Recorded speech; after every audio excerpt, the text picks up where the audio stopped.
मैं परमेश्वर का धन्यवाद देता हूँ इस सुबह के समय के लिए। सर्वशक्तिमान परमेश्वर के चरणों में आने का प्रभु ने जो मौका दिया है। आइए आज सुबह के वचन मनन के लिए नीति वचन 26वां अध्याय उसका 13 से 16 तक हम पढ़ें। आलसी कहता है कि मार्ग में सिंह है, चौक में सिंह है। जैसे किवाड़ अपनी चूल पर घूमता है, वैसे ही आलसी अपनी खाट पर करवटें लेता है। आलसी अपना हाथ थाली में तो डालता है, परंतु आलस्य के कारण कोर मुंह तक नहीं उठाता। आलसी अपने को ठीक उत्तर देने वाले 7 मनुष्य से भी अधिक बुद्धिमान समझता है। हमने वचन में कई बार पिछले दिनों में सीखा है कि कैसे परमेश्वर का आत्मा हमें चौकस करता है कि हम आलसी ना हो। जो व्यक्ति आलसी होता है और जो अपने ही सुख की चिंता करता है, उसके विषय में परमेश्वर ऐसे लोगों से घृणा करता है। आलसी कौन है? जो अपने आप को प्यार करता है, अपने सुख के लिए जीता है। वो आज की चिंता करता है, उसे भविष्य की कोई चिंता नहीं। जब परमेश्वर ने आदम को बनाकर अदन बगीचे में रखा, उसे भारी जिम्मेवारी दी थी कि वो बगीचे का देखभाल करना है। वो बगीचा उसके लिए अकेले नहीं है, वरन और भी जीव जंतु हैं जो उसके आसपास हैं, उनका देखभाल करना है, बगीचे का रखरखाव करना है। क्योंकि यहोवा परमेश्वर दिन के ठंडे में जब बगीचे में आता था, तो आदम को ध्यान रखना पड़ता था कि वो अपने काम को जिम्मेवारी से करें। और ऐसे कठिन मेहनत करने वालों के प्रति परमेश्वर आदर करता है, क्योंकि वे कठिन मेहनत कर दूसरों का देखभाल करते हैं। पुराने नियम में नूह को जरा देखें, जिसने जहाज बनाई थी परमेश्वर की आज्ञा के अनुसार। कुछ दिनों पहले अमेरिका में केंटकी के प्रदेश में नूह ने बनाया उस जहाज का एक नकल देखने का परमेश्वर ने हमें मौका दिया। उसी पुराने नाप के अनुसार का बनाया हुआ नकल था। हम कई बार हमें दिए हुए काम को हम हल्का समझते हैं, और दूसरे जब कठिन मेहनत करते हैं हम उन्हें तुच्छ समझते हैं। नूह की जहाज को जरा गौर करें। एक छोटा घर नहीं था, छोटा जहाज नहीं है कुछ लोगों के लिए। वो एक बहुत बड़ा जहाज था, जिसमें उस समय के सब जीव जंतुओं को रखना है, ताकि वो आने वाले बड़े जल प्रलय से बच जाए, जिससे पूरी पृथ्वी ढप जाएगी। परमेश्वर ने जहाज के नाप नूह को दिया था, और नूह ने आज्ञाकारिता के साथ, विश्वास योग्यता के साथ, जिम्मेवारी के साथ उस काम को निभाया। वो एक बड़ा प्रोजेक्ट था, जिसमें बहुत मेहनत और बहुत ध्यान रखने की जरूरत थी। उन्हें सब जानवरों के लिए खाना पहले से ही इकट्ठा करना था, और अपने लिए भी खाना इकट्ठा करना था। उस समय के लोगों ने नूह के कठिन मेहनत को देखकर मजाक उठाया होगा, लेकिन नूह और उसका परिवार उसकी चिंता नहीं किया। उन्होंने उस जहाज को इस तरीके से बनाया ताकि जानवरों का गंदगी भी साफ किया जा सके और पीने के लिए पानी भी मिल सके। अगर परमेश्वर ने इतना बड़ा काम अगर हमें दिया होता, हम तो कब के पागल हो गए होते।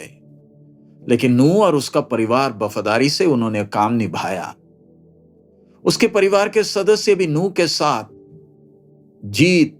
पूरा जी लगाकर काम किए। उन्होंने नूह में वो विश्वास, वो धैर्य देखा, और परमेश्वर ने उन हर एक को ज्ञान दिया ताकि वो अपना काम को पूरा कर सके। आज भी वो पुराना नूह का जहाज, जो तुर्की में जिसके अवशेष आज भी दिखते हैं, दुनिया के सामने गवाही देता है कि आने वाले बड़े न्याय के बारे में। यहां पर परमेश्वर का वचन उस आलसी व्यक्ति के बारे में कहता है, जो कहता है मार्ग में सिंह है, शेर है, चौक में भी शेर है। उसके पास अपनी सुस्ती के लिए बहुत बहाने हैं। जैसे एक दरवाजा अपने कब्जों पर घूमता है, वो अपने बिस्तरे पर करवट लेता है। अगर नूह ने अपने समय में आराम किया होता, उसने इस बड़े जहाज का काम कभी खत्म किया ही ना होता। जब नूह परमेश्वर के आज्ञा के अनुसार वो जहाज को बना रहा था, स्वर्ग को उसके प्रति गर्व था। आश्चर्य की बात तो है ना कि आज भी वो जहाज नूह का जहाज कहलाता है। आइए सुबह के समय हम अपने जीवन को देखें। अगर हम नूह के स्थान में होते, ये बड़े काम के प्रति हमारी क्या सोच होती। आजकल कितने आधुनिक मशीन आ गए, नूह के समय ऐसे कोई मशीन नहीं थे। ये आधुनिक मशीन अच्छे हैं, लेकिन कई बार ये हमें सुस्त बना देते हैं, और समय जो बच जाता है उसमें हम ऐसे कामों में व्यस्त हो जाते हैं जिससे हमारा आत्मिक जीवन भी बर्बाद होता है। मशीन इस्तेमाल करने में कोई गलती नहीं, लेकिन उसके कारण जो समय बचता है उसको हम कैसे उपयोग करते हैं वो ध्यान देना है। परमेश्वर ऐसे लोगों को इस्तेमाल करता है जो कठिन मेहनत करते हैं परमेश्वर की योजना के प्रति। जब हमारा प्रभु यीशु इस संसार में था, एक तरखान का कठिन मेहनत काम किया। उस हाथ से बहुत बीमारों को चंगा किए, लेकिन वो हाथ नरम नहीं थे, शक्त थे कठिन मेहनत से।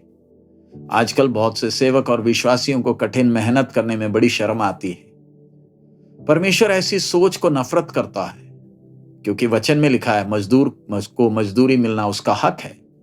परमेश्वर चाहता है कि हम कठिन मेहनत करें, शारीरिक तौर पर और आत्मिक तौर पर भी। स्वर्ग ये भी देखता है, क्या हम आत्मिक जीवन के प्रति कठिन मेहनत करते हैं? क्या हम अपने आत्मिक जीवन का देखभाल करने के लिए मेहनत कर रहे हैं? क्या हम अपने भीतरी मनुष्य को जीवन का वचन से पालन पोषण करते हैं? क्या हम समय निकालते हैं अपने आत्मिक जीवन के लिए, ताकि हमारा जीवन 100 गुना फल लाए, दूसरों के लिए आशीष का कारण बने? आइए हम कोई बहाने ना मारे, हम दूसरों को दोष ना दे अपनी सुस्ती के कारण। स्वर्ग हमारे हृदय को देखता है। क्या हम कठिन मेहनत करके दूसरों का देखभाल करने का हमारा मन है? हमें अनंत काल प्रभु के साथ जीना है। हमारा जीवन उस ऊंचे बुलाहट के उस गौरव को, उस गर्व को प्रकट करने पाए। स्वर्ग हमारे प्रति गर्व करने दे, क्योंकि हम परमेश्वर के पुत्र हैं। हमारा जीवन दूसरों के लिए उदाहरण का कारण हो। हम मरकर चले भी गए तो भी पीढ़ियां याद करेगी। हमारा जीवन दूसरों को प्रोत्साहित करे, उसके लिए प्रभु की आत्मा मदद करे। आइए हम प्रार्थना करें। हमारे अनुग्रहकारी दयालु पिता, हम आपका धन्यवाद देते हैं इस समय के लिए, आपके वचन के लिए।